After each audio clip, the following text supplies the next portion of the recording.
दोस्तों, आजकल सभी व्यक्ति अपने शरीर में बल और ऊर्जा बढ़ाने के लिए विभिन्न तरह की दवाइयों का प्रयोग करते हैं, एक्सरसाइज करते हैं, जिम करते हैं, लेकिन उसके बाद भी उनके शरीर में वो बल, वो ऊर्जा नहीं बढ़ पाती है जो वो बढ़ाना चाहते हैं। दोस्तों, आज की इस वीडियो में हम आपको महान गुरु द्वारा बताई गई ऐसी 5 चीज़ों के बारे में बताएंगे जिसका यदि आप प्रयोग करते हैं तो 10 से 15 दिन के अंदर ही आपके शरीर में जबरदस्त ऊर्जा का संचार होगा। आपका शरीर बलशाली होगा। आप जिम जाकर भी ऐसा नहीं बन पाएंगे। और इन चीज़ों का प्रयोग हमारे जितने भी आरसी मुनि थे, राजा थे, महाराजा थे, सभी लोग इनका प्रयोग किया करते थे। तभी तो वो 80 साल की उम्र में भी हमेशा ऊर्जा से भरपूर रहते थे। उनका शरीर इतना बलशाली रहता था, इतनी कि वृद्धा अवस्था में भी ये युद्ध करने के लिए सक्षम रहते थे। तो आइए जानते हैं वो कौन कौन सी ऐसी चीज़ें हैं जिनका प्रयोग कर हम अपना वजन बढ़ा सकते हैं, हम अपने शरीर को शक्तिशाली बना सकते हैं और इन चीज़ों का प्रयोग करने के बाद आप ऊर्जा से भर जाएंगे। दोस्तों, वीडियो पूरा देखिएगा और इससे पहले आप इस कहानी में खो जाए, आप हमारे चैनल को सपोर्ट करने के लिए वीडियो को लाइक और चैनल को सब्सक्राइब कर देना। तो चलिए शुरू करते हैं। एक बार की बात है, एक गुरु जो आयुर्वेद के सबसे बड़े ज्ञाता थे, उनके पास एक युवक आता है और कहता है कि गुरुवर, मैंने आपके बारे में बहुत सुना है, कृपया करके आप मेरी समस्याओं का समाधान निकालें। ये सुन गुरुजी मुस्कुराने लगे और कहते हैं कि बेटा बताओ क्या समस्या है तुम्हारी। अब युवक कहते हैं कि गुरुवर, मैं हमेशा थका थका महसूस करता हूँ। मुझे हमेशा ऐसा लगता है मानो कि मेरे शरीर में ऊर्जा ही नहीं है।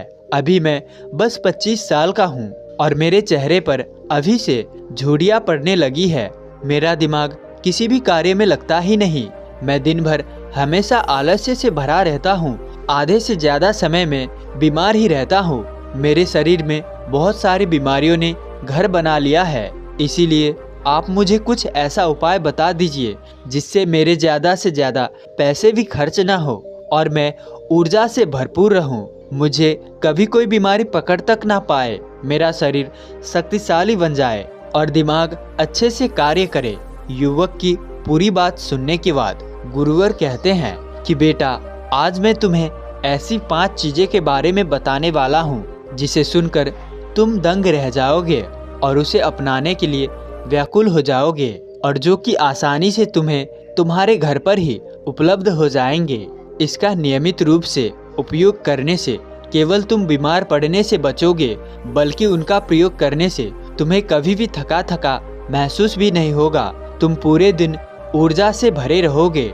लेकिन इसके लिए सबसे पहले आपको अपने शरीर के बारे में समझना होगा। हमारे शरीर का प्रत्येक अंग, चाहे आपकी त्वचा हो, चाहे बाल हो या आपके शरीर का कोई भी अंग क्यों ना हो, वो प्रोटीन से बना होता है। आपकी मांसपेशियां प्रोटीन से बनी होती है। जब आपके शरीर में प्रोटीन की कमी होती है तो आपके शरीर के प्रत्येक अंग पर उसका प्रभाव दिखता है। इसीलिए आपको पर्याप्त मात्रा में प्रोटीन जरूर लेना है। लेकिन जब व्यक्ति को ये पता ही नहीं होता कि प्रोटीन किन किन औषधियों से बनता है तो वो इससे वंचित रह जाता है। प्रोटीन हमारे शरीर में मांसपेशियों को रिपेयरिंग करने का काम करता है और इससे शरीर का विकास भी होता है। अब मैं जो आपको बताऊंगा उसे ध्यान से सुनना। ये जो हमारी धरती माता है, ये बहुत ही कम पैसे में ऐसी चीज़ें उपलब्ध कराती है जिन्हें गरीब से गरीब व्यक्ति भी उपयोग कर सकता है। फिर गुरु आगे बताते हुए कहते हैं कि हमारे शरीर में प्रोटीन का विकास 2 तरह से होता है जिन्हें अमीनो एसिड कहा जाता है। ये अमीनो एसिड जब जुड़ते हैं तो एक ऐसी श्रृंखला बनती है और इसके जुड़ने से प्रोटीन का निर्माण होता है। और ये जो अमीनो एसिड होते हैं, और ये 2 तरह के होते हैं, जिनमें पहले वो होते हैं जिन्हें आपका शरीर अपने आप ही बना लेता है और दूसरे वो होते हैं जिन्हें आपको बाहर से आहार से प्राप्त होता है। इसीलिए जो आप आहार लेते हैं उनमें अमीनो एसिड नहीं होता, तो आपके शरीर विभिन्न प्रकार की बीमारियों से और विभिन्न प्रकार के तत्वों की कमी से बीमार पड़ जाते हैं, जिसका असर आपके शरीर पर पड़ता है। आपका शरीर कमज़ोर हो जाता है, आपको थकान महसूस होती है, आलस्य आता है, हड्डियों की मजबूती कम हो जाती है, मांसपेशियां ढीली पड़ जाती है, बाल सफ़ेद हो जाते हैं और चेहरे की चमक खत्म हो जाती है। आँखों की रोशनी भी धीरे धीरे कम हो जाती है, शरीर की ऊर्जा चली जाती है। इसीलिए इन सब को संतुलन में रखने के लिए अब ये जो चीज़ें हैं हम आपको बता रहे हैं, उसका आपको नियमित रूप से प्रयोग करना चाहिए। फिर गुरु उस युवक को पहली चीज़ बताते हुए कहते हैं, पहली चीज़ है पनीर।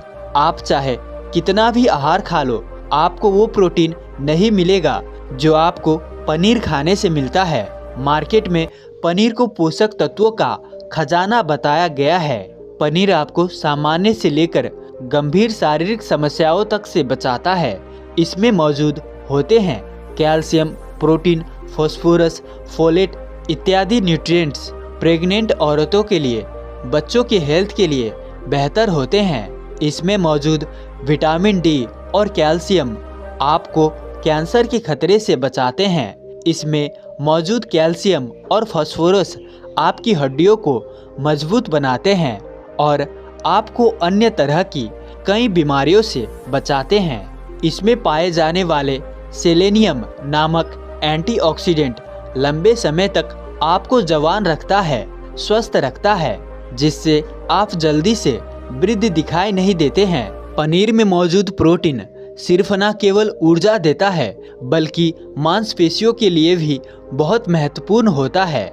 ये आपकी मांसपेशियों को मजबूत बनाता है। साथ ही प्रोटीन वजन को संतुलित रखने में भी सहायक होता है। इसीलिए आपको लगभग 100 ग्राम पनीर का सेवन जरूर करना चाहिए। लगभग 100 ग्राम पनीर से आपको 20 ग्राम प्रोटीन मिल जाता है। साथ ही साथ आप पनीर का प्रयोग कच्चा भी कर सकते हैं या फिर गाय के घी में पकाकर भी आप इसका इस्तेमाल कर सकते हैं, या फिर इसे सब्जी में डालकर भी प्रयोग कर सकते हैं। ये आपके लिए बहुत ही उपयोगी होगा। फिर गुरु शिष्य को कहते हैं कि बेटा, आप घर पर भी पनीर को बना सकते हैं। आप 2 किलो दूध में कई सारा पनीर बना सकते हैं। पनीर बनाना बहुत ही आसान है। इसके लिए आपको बर्तन में थोड़ा सा दूध लेना है, इसे थोड़ा सा गर्म कर लेना है और फिर इसमें नींबू के कुछ बूंदे डाल दीजिए। थोड़ी देर बाद में ही हल्की आंच पर इसे पकाना है। जब वो दूध फट जाए तो इसे किसी सूती के पतले कपड़े के द्वारा छान लेना, जिसे उसका सारा पानी निकल जाए और आपको पनीर उपलब्ध हो जाएगा। अगर आप घर पर ही पनीर बना करके उसका प्रयोग करेंगे तो ये आपके लिए बहुत ही फायदेमंद होगा, क्योंकि घर पर बनाया गया पनीर एकदम ताज़ा होता है। उसमें किसी भी तरह की कोई मिलावट नहीं होती है, जो कि आपके स्वास्थ्य के लिए बहुत ही अच्छा होता है। गुरु दूसरी चीज़ बताते हुए कहते हैं, सोयाबीन। सोयाबीन में प्रचुर मात्रा में प्रोटीन होता है। इसमें कई तरह के जरूरी एमिनो एसिड पाए जाते हैं, जो कि मांसपेशियों और हड्डियों को स्वस्थ रखने के लिए मदद करते हैं। सोयाबीन को फाइबर का बेहतरीन स्रोत माना जाता है। इसके 1 कप सोयाबीन में 10 ग्राम तक फाइबर पाया जाता है, जो कि सेहत के लिए काफ़ी लाभदायक होता है। और जो लोग शाकाहारी होते हैं उनके लिए सोयाबीन वरदान है, क्योंकि जो लोग मांस का प्रयोग करते हैं उनको भी इतना प्रोटीन प्राप्त नहीं होता जितना कि शाकाहारी लोगों को सोयाबीन से मिल जाता है। सोयाबीन में आयरन भी पाया जाता है, जिससे शरीर में खून की कमी नहीं होती है। सोयाबीन फैट्स का बहुत ही बेहतरीन स्रोत माना जाता है। इसमें जरूरी ओमेगा 6 और ओमेगा 3 भी पाया जाता है। ये दिल के लिए बहुत ही लाभदायक होता है और बहुत सारी बीमारियां होने की समस्याओं को कम करता है। शरीर की दुर्बलता को, बालों और स्किन की समस्याओं को दूर करने के लिए सोयाबीन को काफ़ी कारगर माना जाता है। ये ऐसा सुपर फूड है जिसके सेवन से बॉडी बिल्ड होती है। सोयाबीन शरीर में नई कोशिकाओं को बनाता है और उसके साथ ही शरीर में पुरानी कोशिकाओं को मरम्मत भी करता है। सोयाबीन की मदद से शरीर में कुछ ऐसे हार्मोन निकलते हैं जो मानसिक संतुलन को बनाए रखने में लाभदायक होते हैं। सोयाबीन के सेवन से हड्डियों की मजबूती ज़्यादा होती है और ब्लड प्रेशर भी कंट्रोल में रहता है। सोयाबीन का प्रयोग आपको 100 ग्राम ही करना है। चाहिए 100 ग्राम सोयाबीन में आपको 36 ग्राम तक प्रोटीन मिल जाता है। आपको सोयाबीन को कुछ देर पानी में भिगो कर रख देना है। पानी में भिगोने की वजह से ये नरम हो जाता है। इसके बाद आप इसका सेवन कर सकते हैं। आप चाहे तो इसे कच्चा भी खा सकते हैं या फिर सब्जी बनाकर इसका प्रयोग भी कर सकते हैं। फिर गुरुजी शिष्यों को तीसरी चीजें बताते हुए कहते हैं, अंकुरित दाल का प्रयोग करना आप जरूर करें। दाल में हरी मूंग की दाल में छिलके वाली दाल और चने की दाल का सेवन करना है। ये तीनों ही प्रोटीन के प्रमुख स्रोत होते हैं। इन अंकुरित दालों में आपको अच्छी मात्रा में फाइबर भी मिलता है। जब आपके शरीर में फाइबर अच्छी मात्रा में जाता है तो ये आपके पाचन के लिए बहुत ही अच्छा होता है।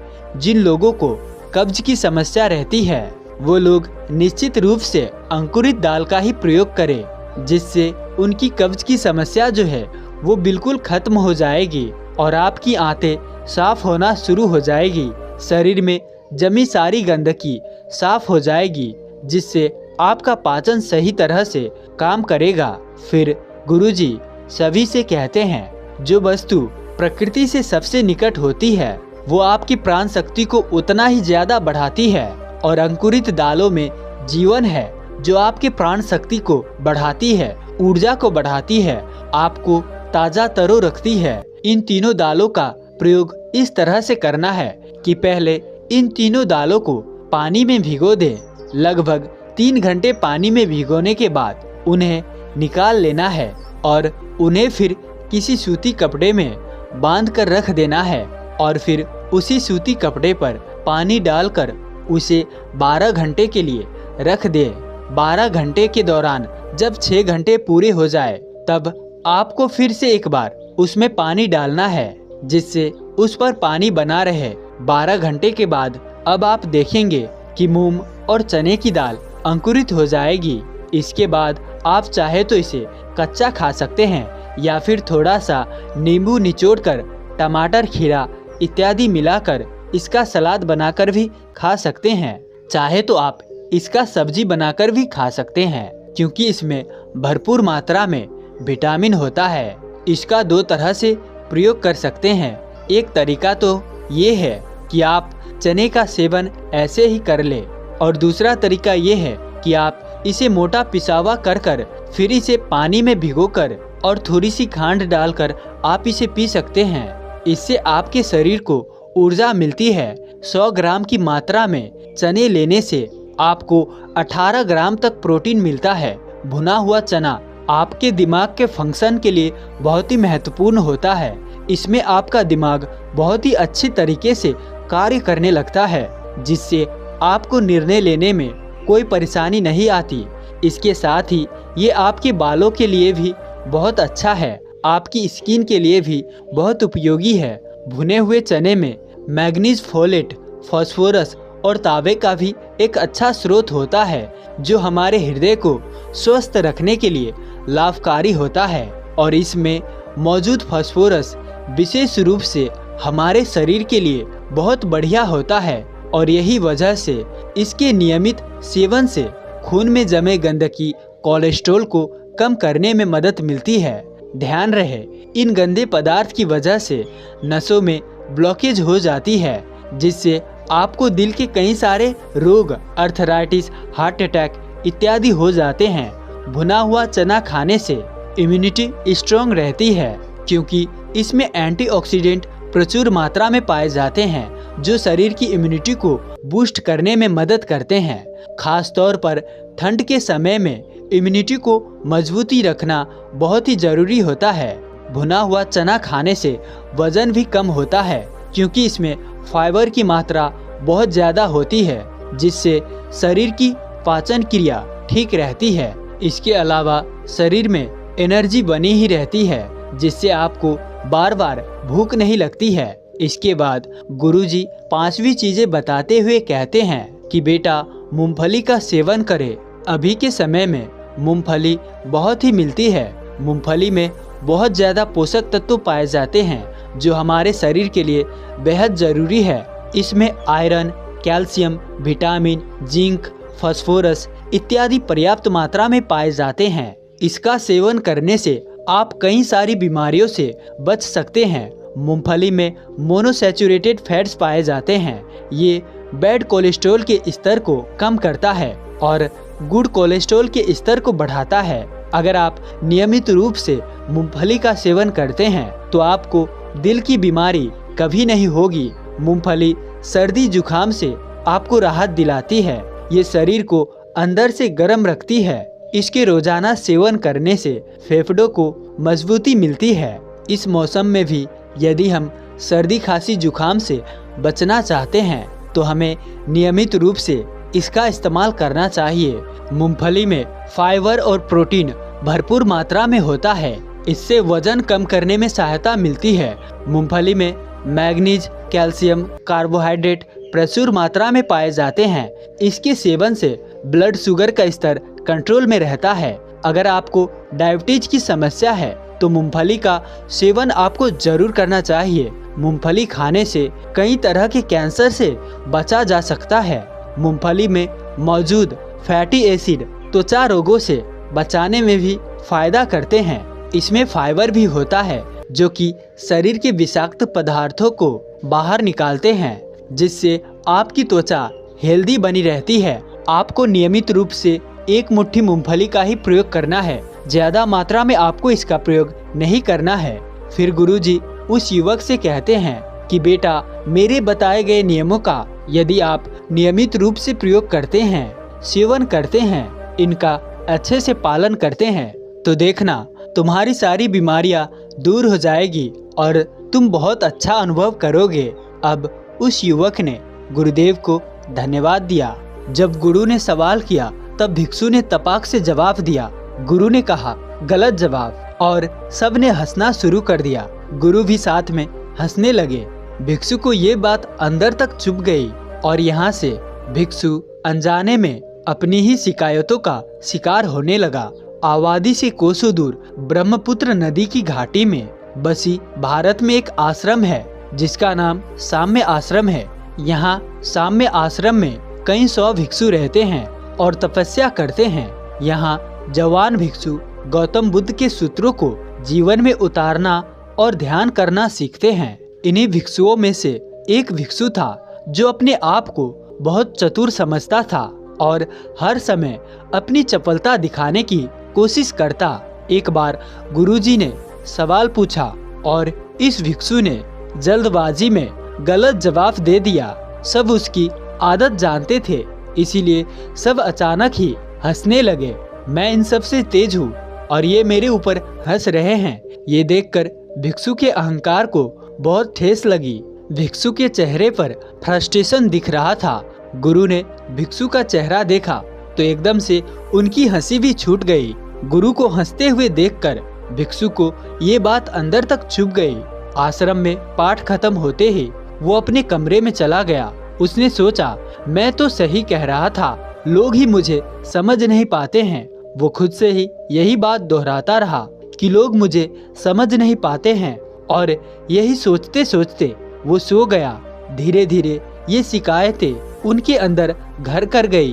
भिक्षु के संग जो भी होता वो सबका दोष दूसरे पर डालने लगा।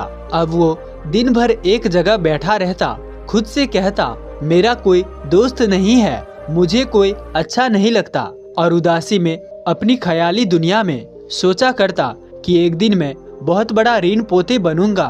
देश दुनिया के सब लोग मेरी बात सुनने आएंगे। मैं इतनी गहरी बात बोलूंगा कि एक बार में कोई समझ नहीं पाएगा और मैं बहुत सारी किताबें भी लिखूंगा, फिर उन पर बहुत सारी व्याख्याएं की जाएंगी। लोग मेरे ज्ञान की तारीफ करेंगे।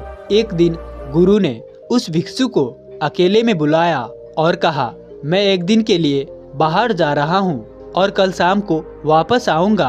तुम ये काला पत्थर को अपने पास रखो। भिक्षु पत्थर को गौर से देखने लगा। गुरु ने कहा, ये विशेष प्रकार का पारस पत्थर है। अगर तुम इससे किसी भी लोहे को रगड़ोगे तो वो लोहा सोने में बदल जाएगा। तुम सबसे समझदार हो, इसीलिए मैं तुम्हें ये दे रहा हूँ। गुरु की बात सुनकर जवान भिक्षु की आंखें चमक गई। उसने सोचा, आज मेरी योग्यता को किसी ने पहचाना है। गुरु ने कहा, ध्यान से सुनो, कल शाम तक तुम्हें इस पत्थर से कम 2 थैले सोने बनाकर रखना है। इतना कहकर गुरु चल दिए। गुरु की बात सुनकर भिक्षु मन ही मन बहुत प्रसन्न हुआ और फिर भिक्षु ने सोचा, अब मैं जितना चाहूँ उतना सोना बना सकता हूँ। उसने कुछ देर यहाँ वहाँ ढूंढा, पर आश्रम में कोई पुराना लोहे का टुकड़ा नहीं मिला। तो भिक्षु ने सोचा, अब शाम का समय हो गया है, जल्दी ही अंधेरा होने वाला है, इसीलिए मैं जल्दी खाना खाकर सो जाता हूँ और कल बाजार जाऊंगा और रद्दी वाले से, कबाड़ वाले से 4 थैले लोहे ले आऊंगा। जब लोगों को पता चलेगा कि मैंने इतने गुप्त तरीके से काम किया है तो मैं सब शिष्यों में आगे हो जाऊंगा। ऐसा सोचते सोचते काफी समय निकल गया और भिक्षु देर रात को सोया। उसने प्रसिद्धि और सोने के कई सपने देखे, इसीलिए अगली सुबह देर से उसकी नींद खुली। उठकर उसने सोचा कि मेरे पास शाम तक का समय है, मैं अभी नाश्ता कर लेता हूँ और फिर मैं बाजार जाऊंगा। नाश्ता करने के कुछ देर बाद उसे फिर नींद आने लगी। उसने सोचा, गुरुजी तो शाम को आएंगे, अभी दुकानें भी नहीं खुली होगी, अभी मैं लेट लेता हूँ। थोड़ी देर बाद अपने साथ किसी और को ले जाऊंगा और 6 थैले लोहा खरीदूंगा। ये सोचकर वो लेट गया और लेटे लेटे उसकी आंख लग गई। जब वो उठा तो उसने देखा कि दोपहर ढलने वाली है, शाम का लगभग समय आने लगा। आलसी भिक्षु जल्दी से उठा और जैसे ही वो बाजार जाने के लिए आश्रम से बाहर निकला, उसने गुरुजी को दरवाजे पर पाया। गुरु ने पत्थर भिक्षु के हाथ में देखा और इससे पहले भिक्षु कुछ कह पाता, गुरु ने भिक्षु से पत्थर वापस ले लिया और हल्की सी मुस्कान के साथ कहा, कहा बंधु, और कितने थैले सोने बनाओगे? भिक्षु पैरों में पड़ गया और गुरु से विनती करने लगा, मुझे कुछ समय और दीजिए भंते। लेकिन गुरु ने उसकी एक नहीं सुनी और कहा, तुम जैसा आलसी जीवन में कुछ नहीं कर सकता। तुम्हारे पास 24 घंटे ये पारस रहा, तुम जितना चाहते उतना सोना बनाते, लेकिन अपने अहंकार और आलस के कारण तुम कुछ नहीं कर सके। गुरु की बातें सुनकर आलसी भिक्षु शर्मिंदा खड़ा रह गया। गुरु ने पूछा, अब शांति से सोचकर बताओ कि तुम अभी तक काम क्यों टालते रहे? शिष्य ने थोड़ी देर सोचा और कहा, अब मैं सोचता हूँ कि मैंने पूरा दिन कैसे खराब कर दिया। तो लगता है कि तर्क और बुद्धि ने मेरा साथ नहीं दिया और मैं बेकार में बहाने बनाकर काम टालता रहा। गुरुजी ने कहा, तुमने सही कहा और ऐसा इसलिए हुआ क्योंकि तुम्हें लगता है कि तुम्हारे अंदर कोई न कोई कमजोरी है। खुद पर भरोसा ना होने के कारण इंसान की बुद्धि और तर्क भी उसके साथ काम नहीं करता। इंसान की ऊर्जा भी गिर जाती है, जिस कारण तुम चाहते हुए भी सही काम नहीं कर पाते। गुरुजी ने कहा, जीवन में पहली सीख याद रखना, समय है लेकिन समय तुम्हारा नहीं है। जैसे मैंने उपयोग करने के लिए तुम्हें पारस दिया था, लेकिन ये पारस तुम्हारा नहीं है, वैसे ही तुम्हारे पास समय तो है लेकिन समय तुम्हारा नहीं है। तुम केवल इसका सही उपयोग कर सकते हो। अगर तुम्हारी बुद्धि सही दिशा में नहीं होगी तो तुम कभी समय का उपयोग कर ही नहीं पाओगे। शिष्य ने कहा, बुद्धि का स्तर ऊपर उठाने के लिए मुझे क्या करना होगा? गुरु ने कहा, दूसरी सीख, स्वीकार करो कि मुझे सीखना है। अहंकार से बाहर निकलो और स्वीकार करो कि मुझे कुछ नहीं आता। अगर मुझसे कोई आगे है तो उसके अंदर कुछ क्वालिटी होगी, कुछ सीखने को होंगी। वो मुझसे ज्यादा काबिल होगा, इसीलिए वो मुझसे आगे है। गुरु ने कहा, तुम अभी दिन में सपने देखते हो और दिन में सपने वो देखते हैं जो वास्तविकता से दूर भागता है। वास्तविकता से दूर कौन भागता है? वही जो जिम्मेदारी नहीं लेता है। जिम्मेदारी कौन नहीं लेता है? जो कमजोर है। कमजोर कौन है? जो खुद को कोसता है, जो किस्मत को कोसता है, जो खुद को हीन भावना से देखता है। भिक्षु ने कहा, आप सही कह रहे हैं गुरुजी, लेकिन जब मैं कोशिश करता हूँ तो पुरानी यादें, असफलताएं सब मेरे सामने आ जाती है और मैं इससे डर जाता हूँ। इस स्थिति से बाहर कैसे आऊँ मैं? गुरु ने कहा, तीसरी सीख याद रखो, प्रतिक्रिया हमेशा तुम्हारे हाथ में है। प्रतिक्रिया करना हमेशा तुम्हारे हाथ में है। जिम्मेदारी तुम्हारी ही है। अगर तुमने जवाब दिया और किसी ने सुना नहीं तो ये तुम्हारी जिम्मेदारी है कि अपने जवाब देने के लिए तरीके को बदलो। तुमने जवाब दिया और किसी ने हंस दिया तो ये तुम्हारी जिम्मेदारी है कि तुम रिएक्ट मत करो। जिम्मेदारी ले लो कि तुम रिएक्ट मत करो। जिम्मेदारी ले ली तो अब कूद पड़ो। जिम्मेदारी लेकर खाली मत बैठो, बीच संघर्ष में कूद पड़ो। तुमको लगता है कि तुम्हारी मन बेचैन है तो अपनी भावनाएं लिखना शुरू करो। थोड़ी शांति मिले तो अच्छा लेख पढ़ो। जब और शांति मिले तो मन को केवल दूर से देखो, इसके साक्षी बन जाओ, यानी केवल दृष्टा बन जाओ। बार बार प्रयास करने से ही मन और आलस को जीता जा सकता है। जैसे ही हम जिम्मेदारी लेते हैं तो जो पुराना विश्वास अंदर पर घर करे हुए हैं कि मैं कमजोर हूँ, कुछ नहीं कर सकता, ये सब खत्म होने लगते हैं। हमारी ऊर्जा ऊर्ध्वगामी होती है और हमारा व्यक्तित्व बढ़ने लगता है। इसीलिए जब भी शिकायत, जलन, आलसी हावी हो तो सबसे पहले स्वीकार करो कि मुझे अभी बहुत कुछ सीखना है। प्रतिक्रिया की जिम्मेदारी लो, रिएक्शन अपने हाथ में लो और समय का सदुपयोग करो, क्योंकि तुम्हारे पास समय तो है लेकिन तुम्हारा नहीं है। ऐसा करने से तुम्हारी बुद्धि और तर्क तुम्हारा साथ देगा और आलस तुम्हें छू ही नहीं पाएगा। तो दोस्तों, अगर आपको ये कहानी पसंद आई हो, आपको इससे कुछ सीखने को मिला हो तो वीडियो को लाइक और चैनल को सब्सक्राइब जरूर कर देना और साथ ही साथ हमारे साथ अंत तक इस वीडियो में बने रहने के लिए मैं किशन शर्मा आप सभी का दिल से बहुत बहुत धन्यवाद करता हूँ। तो चलिए मिलते हैं ऐसे किसी और नए वीडियो के साथ किसी और नए टॉपिक में। तब तक के लिए अपना ख्याल रखें। धन्यवाद।